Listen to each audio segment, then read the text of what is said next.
cold temperature is really better for our sleep. So people who work out and do ice baths, or even a warm bath or shower at night, so when you get out of it, as you cool down, that really sort of sets the stage for some great sleep.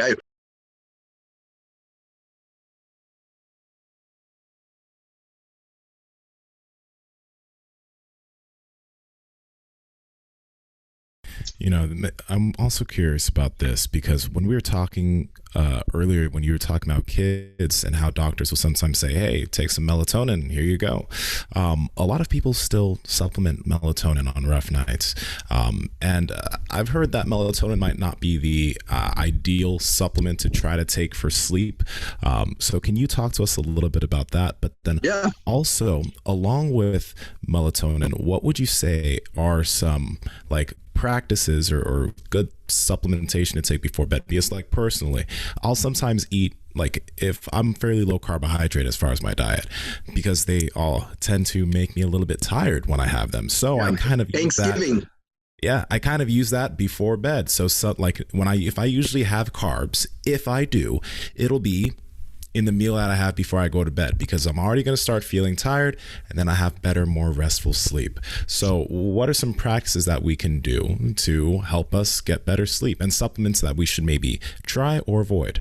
I don't think I've ever had anybody figure that out on their own, but I'm a big believer that your meal first thing in the morning should be more focused on protein, because protein tends to create more chemicals in our brain that facilitate wakefulness.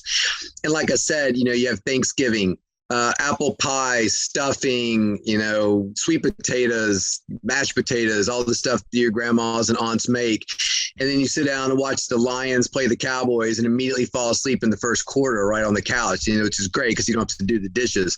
So that massive carbohydrate load is very sleep promoting based upon the way it interacts with insulin in our body. And you all probably know this better than I do. It's not necessarily the tryptophan in the turkey. If you want tryptophan in your diet, you're going to get a lot more out of it. Chickpeas, hummus, game meats, turkey, particularly domestic turkeys that we raise, really don't have that much tryptophan in them. So that myth of, it's the tryptophan that made you feel sleepy, it's not at all. It's that massive carbohydrate load that you just exploded in your gut at 4:00 in the afternoon, and now your brain is feeling kind of tired dealing with it. So carbs at night are great. I agree with you. I don't think melatonin is a fantastic supplement. I think it does a lot of negative things. One being, it's kind of convincing somebody, a child, that you need something to fall asleep at night, which you don't. If you want to, exercise your melatonin muscle, one of my favorite things when I go work with professional sports teams is their training center will often have a deck outside. So if you want to go do your medicine ball or do your whatever, you can walk outside and do it. So to me, if you really want a lot of melatonin in your life, work out outside or in a gym that's got tons of ambient light, and do it first thing in the morning. What that does is tell your brain to stop making melatonin. Melatonin is not a sleep aid. It's a sleep timing aid. It's trying to align all of our sleep needs with day and night. So if you need 7 hours, and you need 8, and you need 9, and I need 7.5, it's trying to create a situation where we're always getting that at night and awake during the day. That's what melatonin's doing. So, and then if you're getting lots of light exposure during the day, bright gym, getting outside to do some runs or some jumps or whatever you like to do, then after dinner, that's when you really want to start dimming the light. So turning off this bright overhead light and this little backlight right here, we could dim it. Lots of windows. You want your brain to see that slow loss of light that comes as the evening comes. So you want to try to create an environment that does that. So if you're somebody who does some sort of exercise or stretching or yoga in the evening, that's fine. Just do it in a place that's not super bright lit. And it looks like one of you might be wearing some blue blocker glasses. You got to be on there and edit your podcast and get everything ready for your next guest or whatever. I'd rather you not be on your computer late into the night, but if you have to, wearing something that keeps that blue-green light out of your eyes will keep the melatonin coming, even though it's light, even though you got this kind of light in your face. So to me, supplements with ZMA, a lot of athletes like to use that. I'm a neurologist by training. Bodies and brains love magnesium. So I don't think there's really a problem with that. But the word supplement means you're already in a good place. You're just trying to make it even better. So that's where I like the way you use that word, because that's where I just starting to distinguish a supplement versus something you're dependent upon. Hey, you just traveled to LA and you forgot your ZMA. How do you feel? I don't care. I'm fine. I just like to use that to take my sleep to a little bit of a better level. Oh God, I forgot the ZMA. Turn the plane around. I got to go back home and get my ZMA because I won't be able to sleep without it. That's horseshit. Don't be that. So, it's fine to look at, things like ZMA, tart cherry juice. I think there's pretty decent studies about not only with sleep, but also inflammation. You really rip your body up in the gym today. I think that's a wonderful thing to be consuming in the evening to help you sleep and recover better and maybe tamp down a little bit of the inflammation that you've got. Are you still trying to diet on chicken, broccoli, rice, dry turkey? It's no fun. And a lot of people avoid steak, but one of our sponsors, Piedmontese Beef, has amazing cuts of steak, some that have really low fat, like their flat iron steak that has 4 grams of fat and 80 grams of protein per steak. And then their ribeyes, which are just amazing, juicy, and fatty. So there's no reason to diet with chicken anymore. Andrew, can you please tell the people how to get Piedmontese? It's over at Piedmontese.com. That's Piedmontese.com. At checkout, enter promo code Power Project for 25% off your entire order. Head over there right now. I'm also a big believer in temperature. A really cold temperature is really better for our sleep. So people who work out and do ice baths, or even a warm bath or shower at night, so when you get out of it, as you cool down, that really sort of sets the stage for some great sleep. There's some little devices that even cool your beds. I think they're awesome because guys like you marry people who don't like it cold.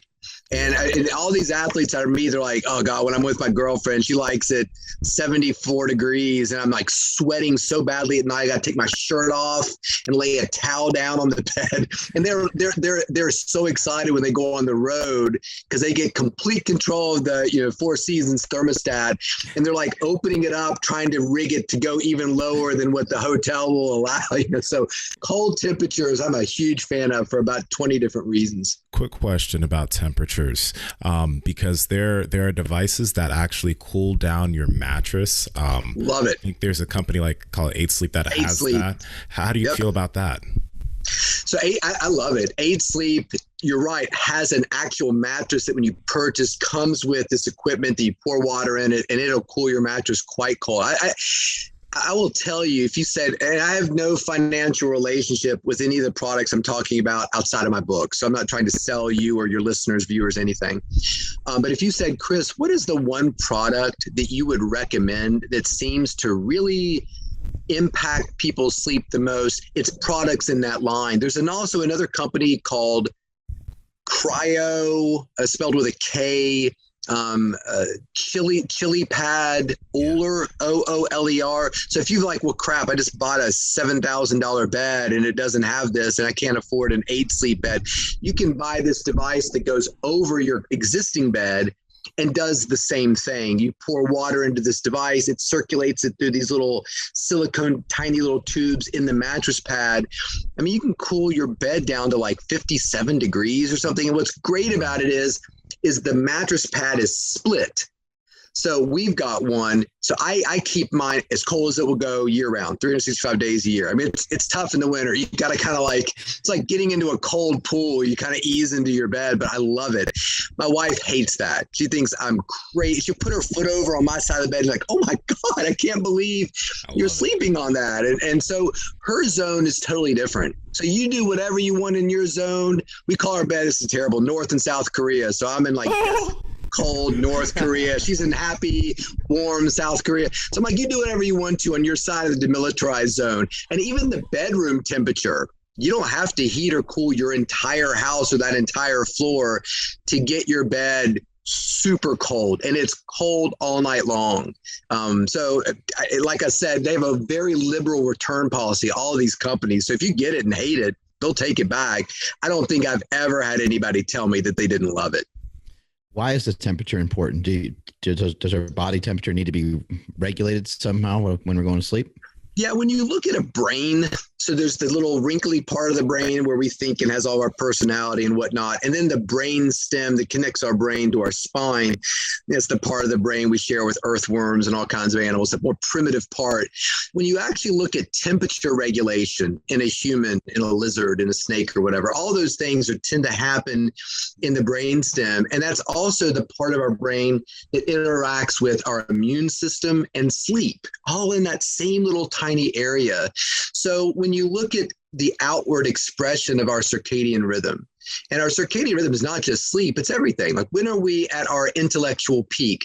When do we work out? When is our workout at its best? My guess is if you woke up a bunch of guys and said, okay, it's 3:00 in the morning, let's go hit the gym, that workout might not be quite as good as the 3 p.m. workout that you're used to every day, because your body's kind of timing all these things out. So when you actually look at like body temperature, and if you've got one of those thermometers you can stick on your head, because everybody's got one now with COVID, you check everybody before they walk into your house. It's fun to like set it next to you, and every 15 minutes or 20 minutes, take your temperature and do it throughout the day. You'll see this perfect little curve that it kind of emerges. Peaks around 4:00, troughs about 2 hours before you wake up. So immune system, temperature, and sleep all get regulated in this one area in our hypothalamus. So when our temperature is not right, we tend to sleep more poorly. And when we sleep poorly, we don't regulate temperature that well. And then we all know that when you're sleeping poorly, you're more likely to get sick and things like that, or it takes you longer to get better. So all those things kind of happen in the same part of our brain. So we can use that to our advantage if you've got kids or yourself. So at tonight, before you go to bed, drop the thermostat a few degrees, after dinner. If you have a smart thermostat, you can actually program it to start lowering the temperature in your house leading up to bed. And if you've got that coupled with light dimming, it's really powerful, way to sort of help get your brain primed to sleep. And it's totally passive. Like, we do it all the time, and our kids have no idea. They're just kind of walking around like, is it like date night? Why are the lights turned on so low around here? Like, what's going on down here? What are the adults doing down here listening to Barry White and having romantic lighting everywhere? I'm like, no. We're just getting ready for sleep. Nice. That's all you need to concern yourself with.